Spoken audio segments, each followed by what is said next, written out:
Assalamualaikum warahmatullahi wabarakatuh. Tepangkeun nami abdi Siti Fatimah di kelas 10 bahasa. Ngaringna abdi di dieu bade ngahaturkeun carita dongeng nu jejeunna nyaeta Sasakala Gunung Tangkuban Parahu. Dina hiji mangsa dicaritakeun aya sahiji putri raja di Jawa Barat, ngaranna Dayang Sumbi. Dayang Sumbi boga anak lalaki nu kasep ngaranna Sangkuriang. Sangkuriang karesepna ngabusu satuan di leuweung. Sangkuriang dibaturan ku hiji anjing nu ngaranna Tumang. Anjing eta lain sawajar anjing, nu sabenerna anjing eta titisan dewa nu mangrupakeun bapana Sangkuriang. Dina hiji poe Sangkuriang jeung Tumang mangkat ka hiji leuweung. Nah kunaon pas Sangkuriang eta si Tumang muda buruan ka leuweung, si Tumang bungeun nuturkeun ka hayang Sangkuriang. Nah, akhirna si Tumang diusir ka jero hutan ku Sangkuriang. Saantau Sangkuriang balik ka istana, Sangkuriang nyaritakeun kajadian eta ka induna, nyaeta Dayang Sumbi.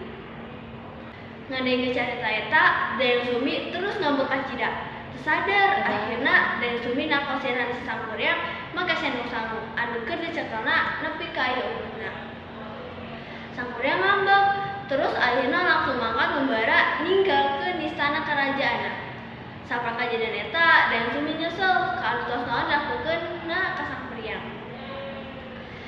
Saat kejadian eta, Dayang Sumbi terus ngadoa jeung tapa.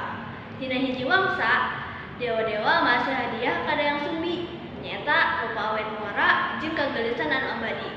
Antos lami pisan Sangkuriang mangkat, akhirna Sangkuriang mutuskeun balik ka istana. Santos nepi ka istana, Sangkuriang ninggal kerajaan eta teh tos beda pisan. Dinya oge Sangkuriang ningali aya hiji awewe anu geulis kacidana. Nu teu lain padahal mah induna. Ningali tina kagelisanana, akhirna Sangkuriang niat rek ngalamarna. Sabaikna oge Sangkuriang teh sosok ilmian kasep. Nu matak nyieun Dayang Sumbi oge reseupeun ka pamuda eta teh. Dina hiji poe Sangkuriang caritana rek pamit minta izin rek ngaguru di leuweung. Sangkuriang minta Dayang Sumbi pangarapihkeun ngarapihankeun tali nu ditalian dina sirahna. Dayang Sumbi ruaskeun pas ningali aya urut baret dina sirah Sangkuriang nu arek jadi calon suamina eta teh. Urut baret eta persis pisan kos anakna nu tos ngarantau baheula. Dayang Sumbi merhatikeun terus, dipikir-pikir beuneu oge mirip pisan jeung anakna nu mangkat harita. Dayang Sumbi mulai ngarasa curiga. Akhirna Dayang Sumbi niat rek ngagagalkeun perkawinan eta teh.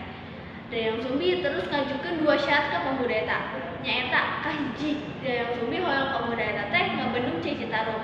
Kaduana, Dayang Sumbi hayang hiji sampar parahu anu gede pikeun nyebrang ka Cai Citarum. Kadua syarat eta tos dilakukeun sancan panompoe mulai bijak. Nah, dina peuting eta keneh Sangkuriang mulai ngalakukeun 2 syarat eta. Sangkuriang mulai tapa jeung ngerahkeun makhluk-makhluk gaib pikeun ngabantu ngawujudkeun 2 syarat eta.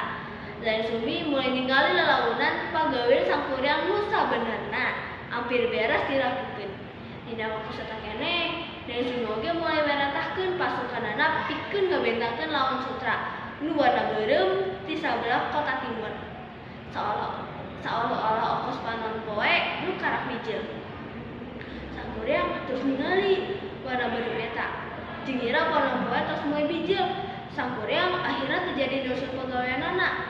Ngambek lantaran nganggap teu bisa ngabukeun 2 syarat eta. Make kekuatanana, akhirna Sangkuriang ngaboboh bendungan anu tos dijieunna.